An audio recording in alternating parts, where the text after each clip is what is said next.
आज के इस वीडियो में मैं आपको मोस्ट इम्पोर्टेंट क्वेश्चन नई कविता की विशेषता लिखते हुए दो कवियों के नाम बताने वाली हूँ। तो देखिए मोस्ट इम्पोर्टेंट क्वेश्चन है आपका हिंदी ग्रामर का 8th 7th 9th या फिर 10th 12th में भी ये आपको 2 नंबर में पूछा जाता है। तो देखिए मोस्ट इम्पोर्टेंट क्वेश्चन है, तो बिना किसी डाउट के देखते हैं और अच्छे से कंप्लीट करते हैं। तो देखिए नई कविता की विशेषताएं निम्नलिखित हैं। तो देखिए पहली होगी आपकी लघु मानववाद की प्रतिष्ठा। मानववाद यानी कि मानव से संबंधित किसी भी कारण या फिर किसी भी चीज से की प्रतिष्ठा यानी कि स्थापना।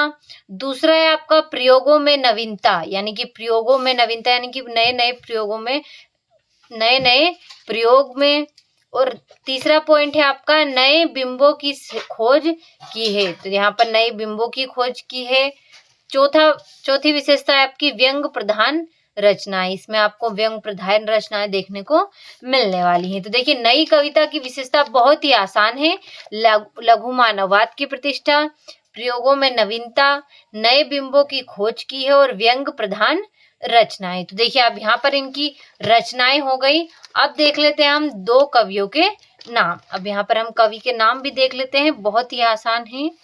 देखिए नई कविता के प्रमुख कवि निम्न है। पहला है आपके भवानी प्रसाद मिश्र, दूसरा आपका डॉक्टर जगदीश चंद्र गुप्त और तीसरा आपका दुष्यंत कुमार। तो देखिए इस तरीके से 3 कवि के नाम दे रखे और यहाँ पर आपकी रचनाएं दे रखी हैं। अच्छे से स्क्रीनशॉट ले और कंप्लीट करिए। एक बार मैं आपको अच्छे से पूरा प्रश्न पढ़कर बता देती हूँ। देखिए नई कविता की विशेषताएं लिखते हुए 2 कवियों के नाम लिखिए। तो देखिए नई कविता की विशेषताएं निम्नलिखित है। पहली होगी आपकी लघु मानववाद की प्रतिष्ठा और प्रयोगों में नवीनता।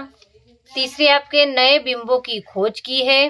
चौथा पॉइंट होगा आपका व्यंग प्रधान रचनाएं हैं। तो देखिए इस तरीके से आपके कुल 4 विशेषताएं दे रखी है। अब देख लेते हैं कवि के नाम। नई कविता के प्रमुख कवि हैं तो भवानी प्रसाद मिश्र है, डॉक्टर जगदीश चंद्र गुप्त हैं और दुष्यंत कुमार हैं। तो देखिए इस तरीके से कुल पूरा प्रश्न बहुत ही आसान भाषा में हमने देखा है। तो अच्छे से बिना किसी डाउट के स्क्रीनशॉट लेकर इन्हें कंप्लीट करिएगा। बहुत ही सिंपल तरीके से मैंने आपको समझाने की कोशिश की है। आशा है कि आपको अच्छे से समझ में आया होगा। इसे अच्छे से स्क्रीनशॉट के माध्यम से कंप्लीट करिएगा।